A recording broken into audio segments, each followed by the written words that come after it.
Hello, everyone. Welcome to our final excursion of our summer series. I am Sarah Falkowski. I'm the Education Coordinator at Rookery Bay National Estuarine Research Reserve in Naples, Florida.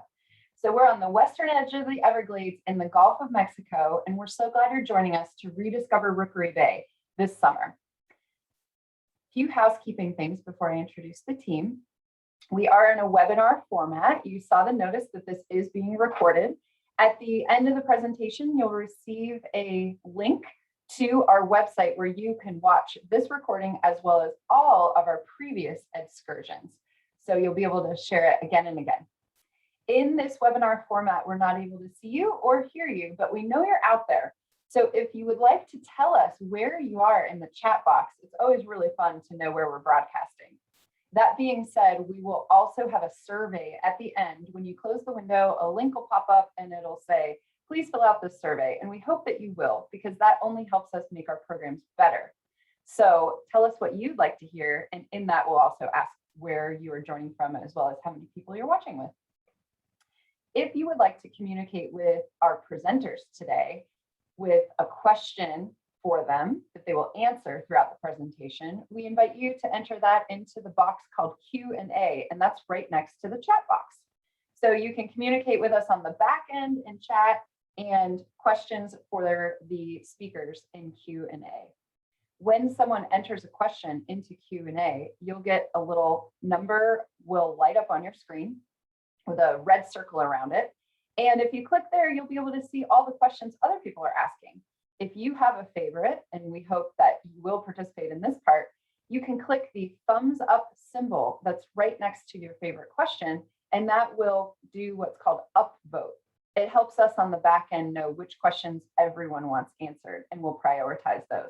So watch them as they come in, and you can choose your favorites for our panel. So speaking of our panel, here's who we have with us today. We are going to be enjoying Beauty of the Beach, and it is going to be really stellar. So I'm going to turn it over to my colleague, Dita, and she's going to introduce the rest of the team. Hi. Hi, good morning, everyone. Thank you so much for joining us for our last excursion. And I'm going to get you kind of centered on where we are and tell you a little bit more about the reserve so you kind of get the full picture of where we're trying to take you today. So Rookery Bay is part of a national network. We are Rookery Bay National Estuarine Research Reserve, and it's actually a pretty amazing network. We have a federal partner that is NOAA, and there are 29 reserves around the country. So every little red pin is a different reserve. And there are 3 down here in Florida. So, and they all look pretty different, but I definitely recommend that if you're in a different location, go check out the National Estuarine Research Reserve near you.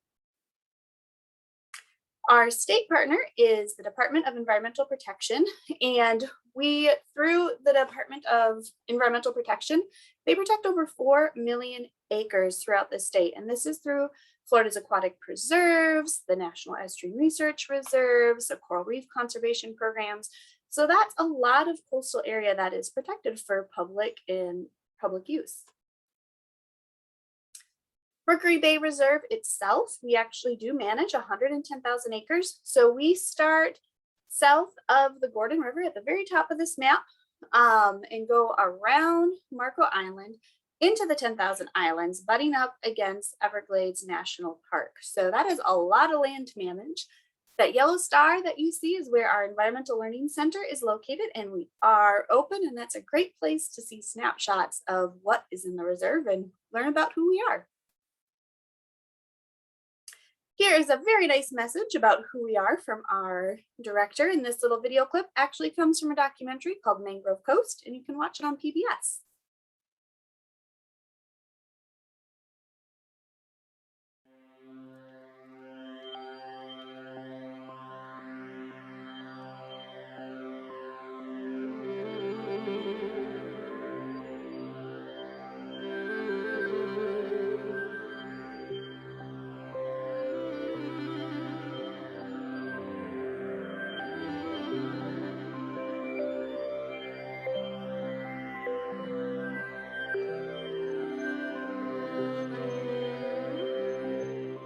Rookery Bay National Estuarine Research Reserve is a partnership between the Florida Department of Environmental Protection and NOAA. And it's really set up to enable long-term conservation, research, and education of this estuary. Rookery Bay was set aside 40 years ago now as a living laboratory to study how mangrove ecosystems function and also to protect this really unique ecosystem. And through the efforts of grassroots conservation, through the 60s and up through today, we're actually able to have this place set aside so it'll be there in perpetuity. So generations of families can actually enjoy these resources and also use them as well.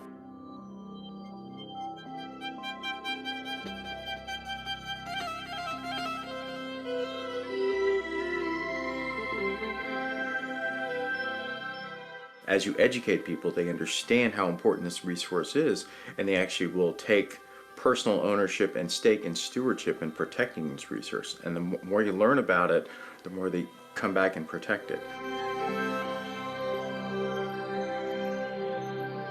We are stewards. We have been given the responsibility to protect these areas so they will persist forever.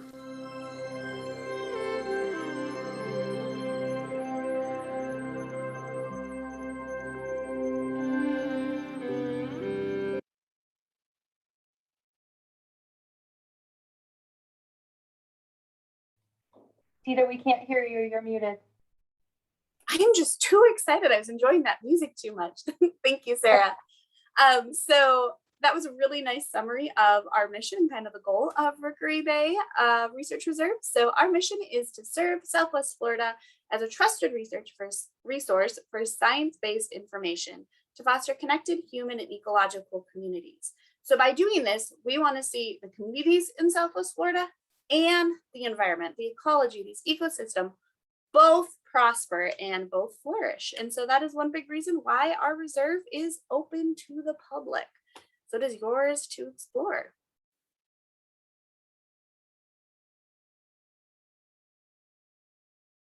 So a big question is, why are estuaries important? And we'll run through a few of the reasons. There's a lot of them. So the first one has to do with the productivity. So if you think about the ocean in general, it's pretty much a big desert. There's not a lot of food out there in the open ocean. And so because of all of our mangroves in our area or other parts of Florida, it's going to be the salt marsh grass, all that leaf litter coming into our estuaries is becoming a huge source of food. And so because of that productivity, it draws a lot of animals into the area. And by drawing those animals into the area, it makes it really, really, really important for the economy. How many people do you know that come and visit you in the summer, or maybe you yourself, or in the summer, goodness, visit you in the winter, or you yourself come down in the winter because of the seafood down here? You know, you want to come out, you want to get that stone crab, you want to catch that tarpon, or maybe you just want to go sunbathe on the beach or go swimming. All those reasons are possible because of our healthy estuaries. If we did not have estuaries as very productive, healthy nurseries, we would not be able to support the local economy. Also, they actually offer protection from storm surge. So in this video, you see a wave machine. You can see the wave action. It's, you know, pretty rough. And then it's hitting these model mangroves. And after it hits those mangrove islands, it's totally calm. So in actuality, there would still be some wave action, some wind action after, say, a tropical storm hits mangrove islands, but the waves do decrease and the wind slows down a little bit. So they do help decrease the effects of these tropical storms we get this time of year. And because it is that nursery, that protection, it's an amazing habitat for a wide variety of wildlife, from that little endangered turtle in the bottom left, all the way up to our least terns and other threatened species of birds that nest on our islands. There's an amazing diversity of wildlife that utilize our habitats because of that abundant food and all of the habitats for them to use. And that's going to have to do with where our team is today. So I've talked a little bit about how wonderful estuaries are, all the fun animals, why we should care about them.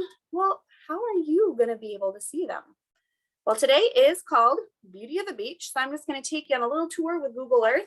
My apologies if you get car sick. We will be zooming around a little bit, but we are going to be starting at our learning center, which is off of Collier, right up here. And we are going to be taking you today to one of our favorite locations to see a lagoon system in our estuaries in Southwest Florida.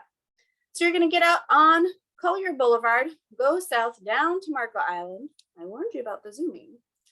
And then once we get there, when you're crossing this lovely large bridge, definitely take a moment, if you are not driving on your way north, to pay attention to these 3 mangrove islands over here. This is actually a CWA, a critical wildlife area. So you can see some really lovely birds coming in there to roost in the evening. There's actually a place you can pull over, which I'd recommend if you happen to be driving over this bridge in the evening. But this will be your entryway into Marco Island. Our destination is going to be Tiger Tail Beach. Off of Collier, there's a couple different ways you can take, but I recommend taking Kendall Drive. And when you are down here on Marco Island, keep an eye out for burrowing owls. They do not, they're not necessarily found on the beach. In some cases they can be, but they are all over this island and they are definitely a very fun owl to see. So keep a lookout in individuals' yards. And then you're going to turn left on Hernando, and I don't believe this picture has an active burrowing owl nest, but we often see him at this corner. So keep an eye out there. And if you do happen to see those owls, do try to give them some space. And then your final destination. So this is Tiger Tail Beach. There is a charge to get in if you do not have a Collier County beach sticker, but it is definitely worth it. I do highly, highly recommend it. There is some parking right here if it's completely full, which is probably not the case this time of year. You can go right over behind where those porta potties are. To the left, there is some overflow parking as well.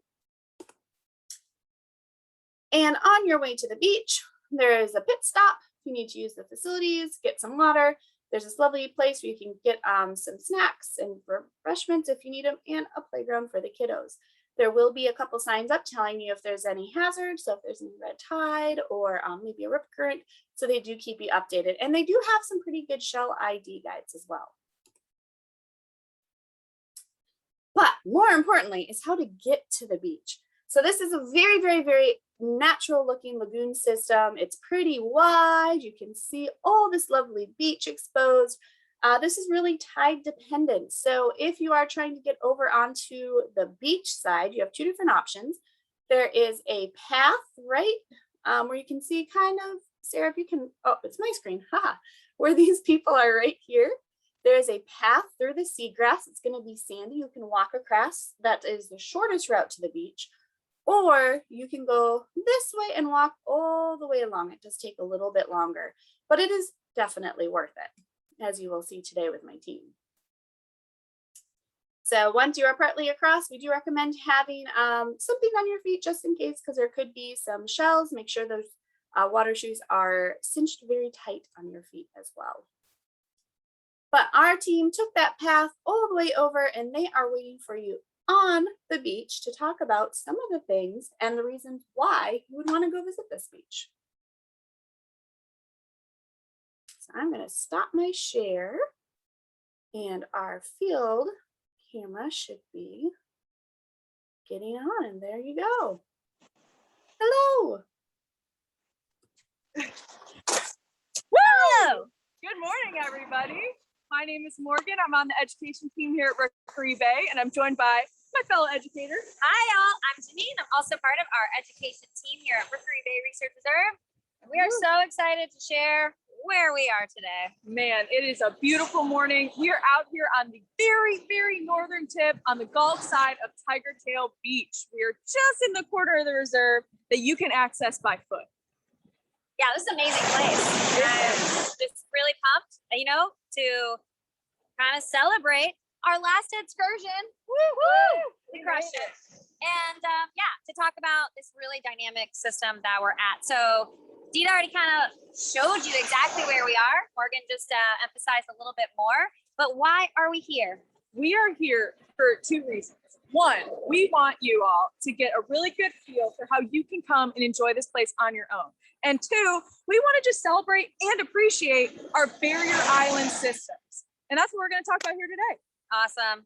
And this is a special place, right, Morgan? Oh, most definitely. So like I said before, it's public access. You can get here by foot just like we did, but it really provides us a great barrier, no pun intended there, folks, to our coastal environment and keeps us safe and does all sorts of cool things for us. So we're going to talk about that. Yeah. Barrier island. I mean, you kind of led into it. What exactly is a barrier island? What's its function? So the name gives you a really good idea, barrier. It is a long, usually narrow strip of sediment or sand that gets deposited by waves, wind, sometimes storms, and it forms parallel to our coastline. Right? We are right up on it. We're losing beach fast. High tide's coming in. So, like I said, it forms right along that coastline, and it acts as that first line of buffer for certain things like storms. Ooh, so it provides services, essentially? Okay. Absolutely. And that's the biggest one here in Southwest Florida that it gives to us on our coastal areas is storm protection, because when a hurricane or tropical storm comes rolling in and we've got these barrier island systems with all this great vegetation to kind of stop or take that first hit, man, we're lucky because it's not coming to our high rises just yet. It's not coming to our houses or our schools. It's hitting these barrier islands that are really strong. That's amazing. What else could this provide? So it's a barrier. Is there any other function, out here? Reason for this barrier island to exist? Definitely. So on top of it being really good for us, it's really good for other animals too. And we actually have a special guest here that will talk to you in just a few minutes about birds. But beach nesting birds love barrier islands. They're usually more secluded than your average county beach, right? And then we also have critters like sea turtles that will come up on our beaches and nest throughout the summer months. So we've been seeing a lot of those throughout the summer. Yeah. Kind of having to avoid the turtle nests and the beach nesting bird roped off areas. So it's been really fun to kind of see those animals use these barrier island systems for what they're good for. And I feel like I've seen a lot of change over the summer on the barrier islands. Could you maybe talk about that? Are they consistent? I mean, we see the tide coming in, that changes, but what else? So you all can see our camera behind us. This is the biggest indicator of change that we walked up on. So you can see this scarp, right? It's probably a good 2 feet. It's where the water has come up and taken the sand with it. But what remains are these beautiful roots. So these barrier island systems are always changing, whether it's week by week, month by month, or even within decades. So if you would believe me on this, and I promise it's true, in the 1940s and 50s, where we're standing in the reserve did not even exist. It wasn't here. Yeah. The sandbar was not here. This barrier island system was not here. This vegetation wasn't even here. And it's only taken a few decades for it to develop and turn into this beautiful, strong barrier island system. So it's always cool. changing. Yep. Yeah. So it's good to probably be aware of those changes, right? Absolutely. And be aware of the vegetation that keeps this place together. I mean, the vegetation you see behind us is the glue that keeps our barrier islands from completely washing away, right? So sand had to accrete here or deposit here, and then plants were able to colonize here. Certain pioneer plants, we call them. Oh man, love those. Railroad vine. Man, they come in, they're the first ones to settle out, kind of establish this root network. And we're seeing, Janine, what are we seeing behind us a lot? You know what? It's not only that vegetation with that higher dune, but gosh, it's super shelly. There are a million plus shells, infinite shells out here. So that's not really, I don't see that on every beach, especially like my local beaches in Naples where, we're close by. So what's going on here? What does that indicate? So that indicates that the water has reached this area where we're standing, because We can stomp on these shells, we can crunch them. They've been deposited here. What's really crazy is that every single shell on this beach has something living in it at one time. And Mind-blowing. if that doesn't blow your mind, I don't know what will. I don't know what we could say to really take you there, but it's neat because we do not renourish this beach or our natural barrier island beaches. We don't bring backloaders on barges saying, hey, let's make the sand nice and plush. This happens naturally. The wave action repeatedly breaking down those shells into nice fine sediment, giving us our white sand, all natural. And what's really even special is that, yes, over the last couple of decades, this area has accreted or been deposited, right? It got bigger and was created, but it can go away. That's kind of nature. Yeah. I don't think it'd be a good idea to maybe build on here anything long term. One big storm.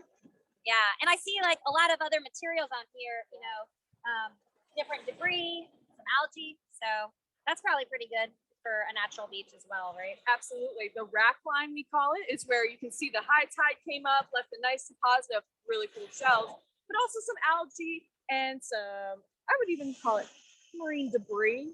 Yeah. Right? Yeah. But Some natural fibrous debris.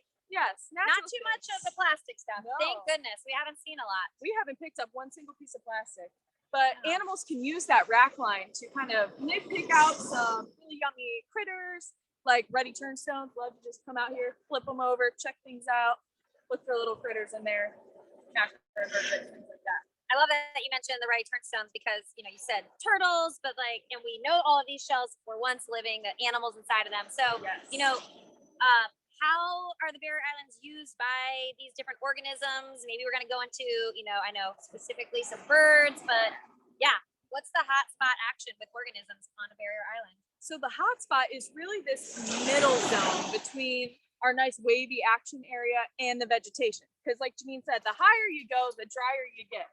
So it changes and you get different vegetation. And even some of the critters like loggerhead sea turtles, if they run into a scarp like this, they are not going to have too much luck getting over the hump. Probably So not. they're going to use this really middle zone of the beach to lay their nests, deposit their eggs. And then that's when we get to do the fun part and do the surveys, find them, cage them, have all that fun. But birds Yeah. also will use the beach. Especially summertime, right? I mean, all year long, but certain things are happening that Oh, yeah. I would like to know more about as far as birds on our Me beaches. too. So I'm actually going to jump out of frame like I jumped in, and Cole, our avian ecologist from Rookery Bay Research Reserve, is going to tell us Lion. a little bit about the birds this season, like just a sneak peek. So I'm going to fly out. Cole's going to fly in. Awesome. Welcome. Cool. Please Hi. introduce yourself. Tell us, tell our guests what you do. Hi, I'm Cole. I am the avian specialist at Rookery Bay.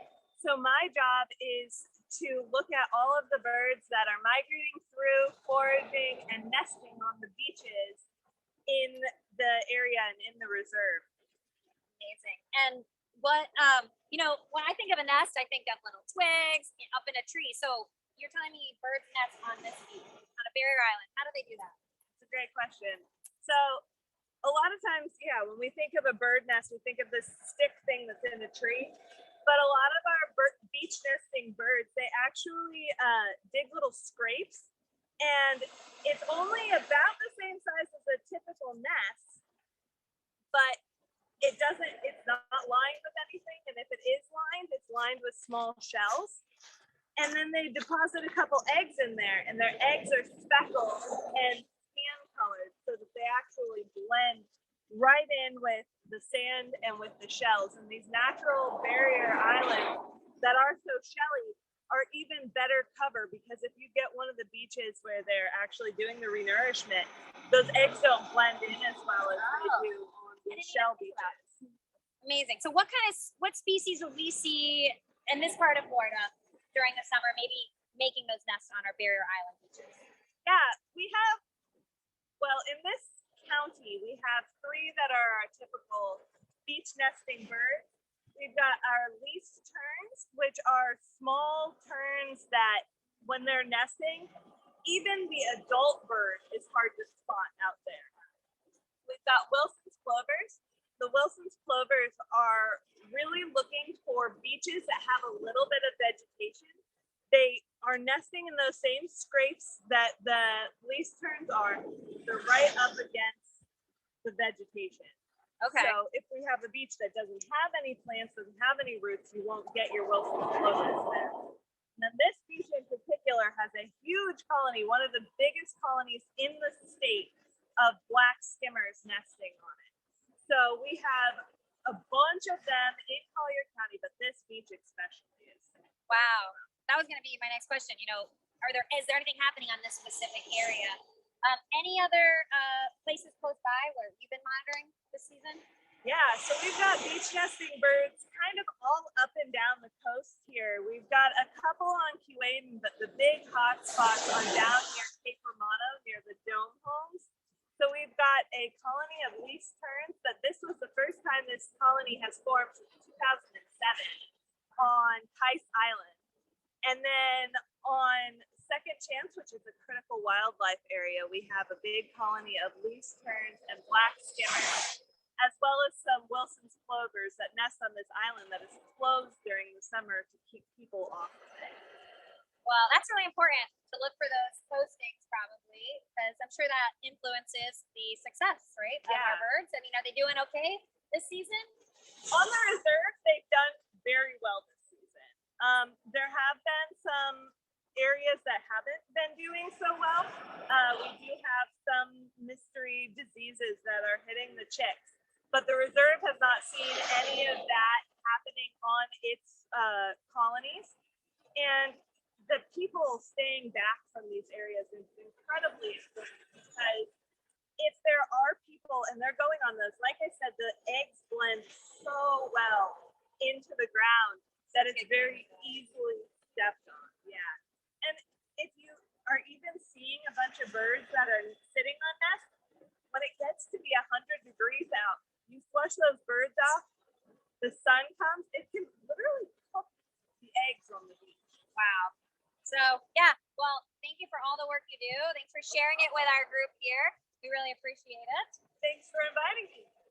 Yeah, couldn't be a successful research reserve without staff like Cole, and even great volunteers, I think, that come out and help out with some of that monitoring that she was focused on. So I didn't even know some of that stuff about the colony coming back from 2007. I know, that's amazing. Well, we are almost out of time, so I just want to reiterate how people can access this place. Morgan, can you just let them know again, that this is theirs to use, to come and enjoy? How are they going to get here? So first of all of our viewers watching, we hope you've really enjoyed this series to rediscover Rookery Bay. Come see us at our learning center, because man, if you don't come out here to explore these places on your own, we at least hope you come check us out and learn a little bit more about your local estuary, because man, this place is so dynamic and so cool. But yeah, what should they maybe prepare to come out to a place like this? I think we're kind of seeing some of it here. How would they best prepare to come to this location? I would say, do yourself a favor, follow those driving directions Dita gave you in the beginning. Those are so helpful. Bring $8 for your beach parking pass, get a great spot in the parking lot. Prepare yourself in terms of clothing. Wear the right clothes to come out here. Sun protection, got a buff, sunglasses, hat, sunscreen, and even some bug spray, because we went through a nice little mangrove patch to get here, which the bugs also like to. Yeah. So prepare just in terms of your clothing and what to bring water. Make a day out of this. I mean, wear the right shoes, wear some closed-toed shoes, like we saw, this place is Shelly. Very nice and rock. And if they take the lagoon, they definitely might want some form-fitting shoes. Yes. Hey, bust out the binoculars. Absolutely. I mean, Cole, we've seen tons of birds out here already. Yeah. You never know what might just fly in. A field guide, maybe. Absolutely. Yep. And then check the tide, right? Check Definitely. the tide. That's going to influence your walk across the lagoon, and then your time spent on the beach and what you might find. Yeah, beachcombing. I mean, there's always that nice in between high and low tide, where you can find all sorts of cool treasures. Awesome. Well, thanks so much. Thank you. We're out of here, all right? Yes, we got to pack up. Thank you, guys. I'm going to do a little commercial break and share what we have coming up. So hopefully you'll be able to see this on your screen. I know the font might be kind of small, but the flyer on the left is all of our EDscursions that we've already done. So I mentioned that this was the last one, number 6 in our summer series, But like I said, you'll get the link in your thank you for attending email, and you'll be able to view all of them on our YouTube channel. The flyer that is on the right side is just released this morning. I just took it off the printer and hung it up. So we are celebrating National Estuary Celebration the entire month of September. And we have in-person stuff and virtual stuff. So depending on where you are, you might be able to join. So one thing I want to really plug is on National Estuaries Day, September 25th, we are going to have all kinds of cool stuff here at the Learning Center, but we are also going to have a virtual trivia. So you at home can play trivia with us. And if you're in person here, you can play trivia with us on the big screen. So I think that's going to be really fun. And that'll be at 2:30 on September 25th. So I'm going to drop a link in the chat box so you can learn more. And then I'm going to stop sharing my screen as Dita prepares all the questions you guys have put in the Q&A box.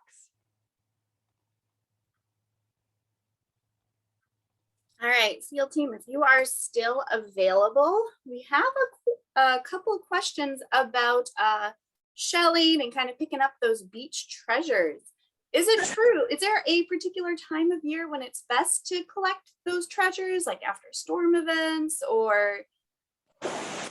So for me, I do like to shell. So I would come out here on my weekends just for fun.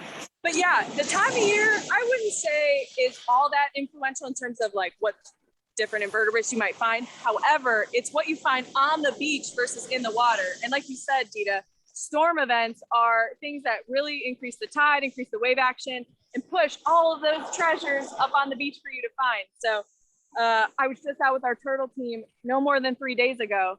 And you know, we just had a tropical storm roll through and they found a Scotch bonnet. And Junonia. And 2 Junonias. The deep water snails that normally you wouldn't see, but the storm rolling up right up on the beach. So safe to say I was jealous, but man, I'm waiting for the next one. Hopefully it's not too bad, but it gives us what we're looking for on the beach. And this might be a silly question, but I know sometimes I've seen people with, you know, the bags and bags of shells, you know, they're grabbing everything. Is there any reason why you shouldn't do that? Or is that like, does it have any impacts if you know, whichever way you choose to experience the beach? So, I mean, I think we can all agree. You can take 1 or 2 of your favorites, but for the most part, leave the shells here because, again, no backloaders, no one's coming to renourish beaches, and these natural deposits of shells and sand are really what's keeping this place going. So if you take large amounts, and if everyone did the same thing, we might be in some trouble in some years coming towards us. But yeah, take a few of your best ones and leave the rest to kind of disintegrate, contribute to this barrier island system as it's supposed to. Or maybe even like save some for the hermit crabs, you know? We like to think about them too. So, special place in our hearts. Oh, that's great. This is one for Cole, but I'm following up on her birds. So when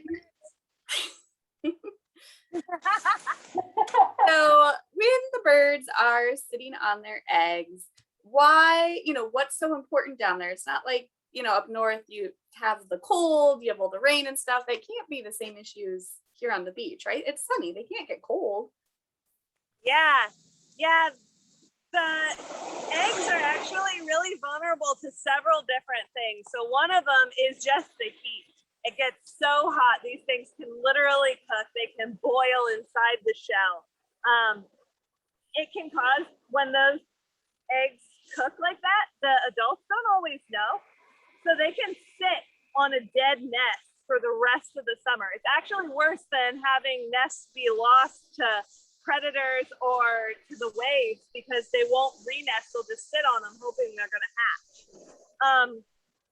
The other thing is that when the adults are not on their nests, it leaves the eggs vulnerable to things like gulls and crows that will come in and eat the eggs. And we don't want to lose those eggs to those creatures that are often here mostly because of trash that they find on the beach.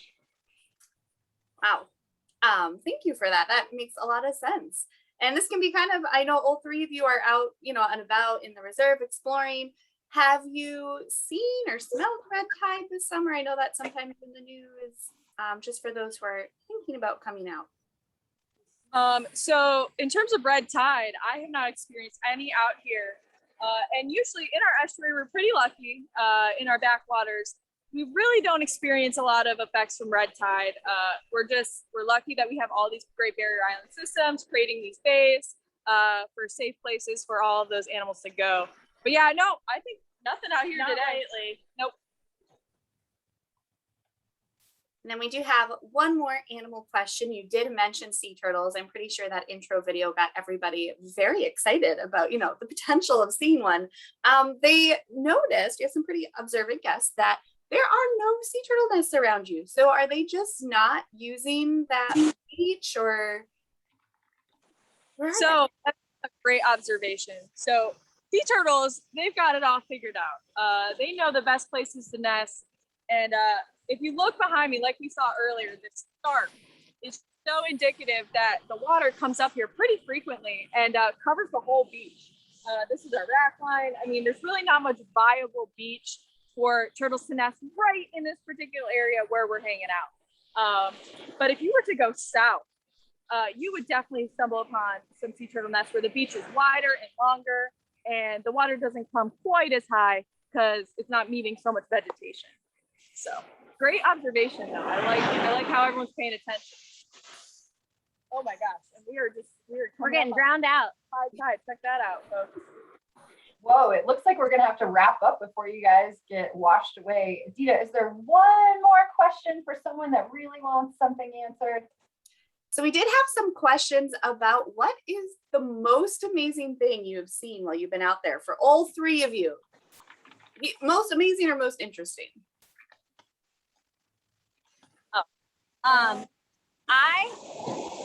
This happened maybe 2 weeks ago.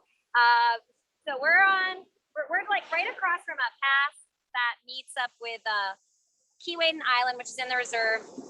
And I've only seen it a couple of times, but I watched 2 deer swim from one island over to the other. And yeah, that was just awesome. And you know, a deer head floating above water just looks very odd, especially from a distance. But yeah, that was just a recent sighting that, you know, it's probably surprising to a lot of people, but these islands like we're on that have elevation, vegetation, they can hold fresh water, and they can be a great habitat for small to big, wide range of animals. That's mine for recent. That's great. Yeah. I mean, I think mine would be just last year helping out with our sea turtle program pretty extensively, helping a little baby hatchling to the water just south of here in the Cape Romano complex. So that was pretty sweet. I enjoyed that a lot. What about you, Cole? Man, it's hard to pick the like most amazing because every day you come out here, there's a new most amazing thing. But on Monday this week, there had been a tropical storm that went through, and it blew some birds that are normally hanging out in the Keys up onto our sites. So we had roseate terns, which are a threatened species that I have not seen in this county, and there were like 80 of them out. It was remarkable. Yeah, it was really cool, and that was just this Monday. So that's my like current cool thing. Ask us next week. Ask us next week. It'll be different. I know we're going to see something awesome in the field this week, but yeah, so as you all are seeing, we're getting chased out by the tide. So the field team is going to sign off. We can't thank you enough for joining us this whole summer. And we hope you get to rediscover Rookery Bay for yourself and really enjoy it. Thanks so much.